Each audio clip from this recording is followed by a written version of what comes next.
വീണ്ടും വാർത്തകളിലേക്ക്. നിർണായകമായ ലോക്സഭാ തെരഞ്ഞെടുപ്പിന്റെ പോളിംഗ് 1.5 മണിക്കൂർ പിന്നിടുമ്പോൾ കേരളം ആവേശത്തോടെ പോളിംഗ് ബൂത്തിലെത്തിയിരിക്കുകയാണ്. 20 മണ്ഡലങ്ങളിലും പലയിടങ്ങളിലും വോട്ടർമാരുടെ നീണ്ട നിര രാവിലെ തന്നെ രൂപപ്പെട്ടിരുന്നു. പോളിംഗ് ആരംഭിക്കുന്നതിന് അരമണിക്കൂർ മുമ്പ് തന്നെ വോട്ടർമാർ അതാത് പോളിംഗ് ബൂത്തുകളിലെത്തി സമ്മതിദാനാവകാശം വിനിയോഗിക്കാൻ ക്യൂ നിന്ന കാഴ്ചയാണ് പലയിടങ്ങളിൽ നിന്നും റിപ്പോർട്ട് ചെയ്തത്. ചിലയിടങ്ങളിൽ വോട്ടിംഗ് യന്ത്രങ്ങൾക്ക് തകരാറുണ്ടായിരുന്നു. അതെല്ലാം പരിഹരിച്ച് പോളിംഗ് സുഗമമായി തന്നെ എല്ലായിടത്തും നടക്കുകയാണ്. പ്രമുഖരെല്ലാവരും തന്നെ രാവിലെ എത്തി വോട്ട് രേഖപ്പെടുത്തി.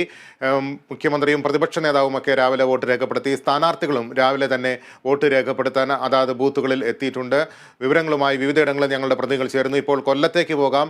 കൊല്ലത്ത് നിന്ന് രാജീവ് ചേരുന്നു. രാജീവ്, കൊല്ലം വളരെ ശ്രദ്ധേയമായ പോരാട്ടം നടന്ന മണ്ഡലമാണ്. 3 മുന്നണികൾക്കും അഭിമാന പ്രശ്നമുള്ള മണ്ഡലമാണ്. അവിടെ തീരദേശ മലയോര മേഖലകളിലൊക്കെ എങ്ങനെയാണ് പോളിംഗ്?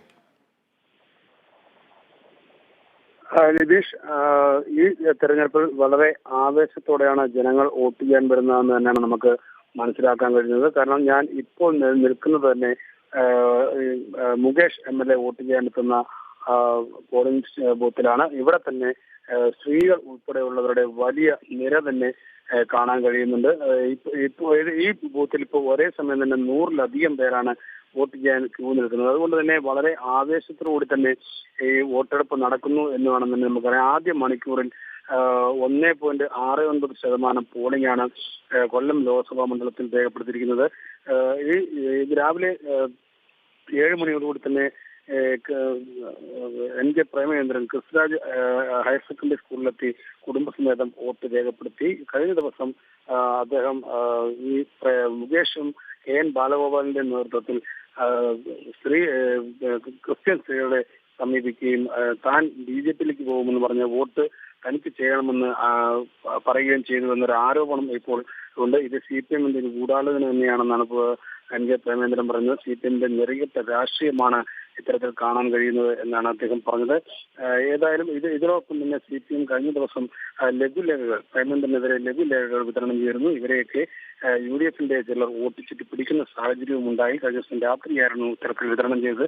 ഏതായാലും ഈ കൊല്ലം ലോക്സഭാ മണ്ഡലത്തെ സംബന്ധിച്ച് ഈ തെരഞ്ഞെടുപ്പ് രാഷ്ട്രീയം അതുകൊണ്ട് തന്നെ വിജയം സുനിശ്ചിതമാണ് എന്നാണ് പ്രേമേന്ദ്രൻ പറഞ്ഞത്. പക്ഷേ LDFനെ സംബന്ധിച്ച് LDF വിജയം നേടും എന്നുള്ള രീതിയിലേക്ക് തന്നെയാണ് പോകുന്നത്. എന്തായാലും ഇന്ന് രാവിലെ മുതൽ തന്നെ നല്ല രീതിയിലുള്ള പോളിംഗ് ആണ് നമുക്ക് കാണാൻ കഴിയുന്നത്. വോട്ടർമാരെല്ലാം തന്നെ പോളിംഗ് ബൂത്തിലേക്ക് എത്തുന്ന ഒരു സാഹചര്യവും ഉണ്ടായി. കടുത്ത ചൂട് അല്പം സമയം കൂടെ കഴിയുമ്പോൾ തന്നെ ചൂട് കനക്കും. അതിനു മുമ്പ് തന്നെ വോട്ടർമാർ പോളിംഗ് സ്റ്റേഷനിലേക്ക് എത്തുന്ന ഒരു കാഴ്ചയാണ് നമുക്ക് കാണാൻ കഴിയുന്നത്. എന്തായാലും ശക്തമായ മത്സരം തന്നെയാണ് കൊല്ലത്ത് നടക്കുന്നത് എന്ന് വേണം നമുക്ക് കരുതാൻ. NK പ്രേമേന്ദ്രൻ വോട്ട് ചെയ്ത് കഴിഞ്ഞാൽ അല്പസമയത്തിനകം തന്നെ മുകേഷ് ഇവിടെ എത്തി വോട്ട് രേഖപ്പെടുത്തുമെന്നാണ് നമുക്ക് അറിയാൻ കഴിഞ്ഞിട്ടുള്ളത്. ജിതീഷ്.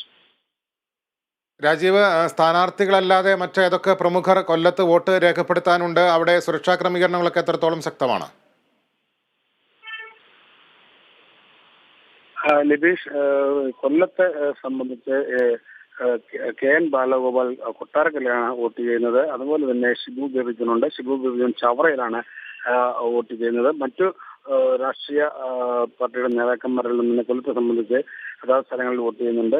ഇപ്പോൾ ഈ പോളിംഗ് ശതമാനം വളരെ 1.69% കടന്നിരിക്കുന്നു. കൂടുതൽ പോളിംഗ് നടക്കുമെന്നാണ് മനസ്സിലാക്കാൻ കഴിയുന്നത്. കഴിഞ്ഞ പ്രാവശ്യം 74.6% പോളിംഗ് ആണ് നടന്നത്. ഏതാണ്ട് 9,60,60,000 വോട്ടർമാരാണ് കഴിഞ്ഞ പ്രാവശ്യം വോട്ട് രേഖപ്പെടുത്തിയത് 2019. അപ്പോൾ 1,40,40,000 വോട്ടിന്റെ ഭൂരിപക്ഷമാണ് NK പ്രേമേന്ദ്രൻ ലഭിച്ചത്. പക്ഷേ അന്ന് KN ബാലഗോപാലായിരുന്നു എതിരാളി.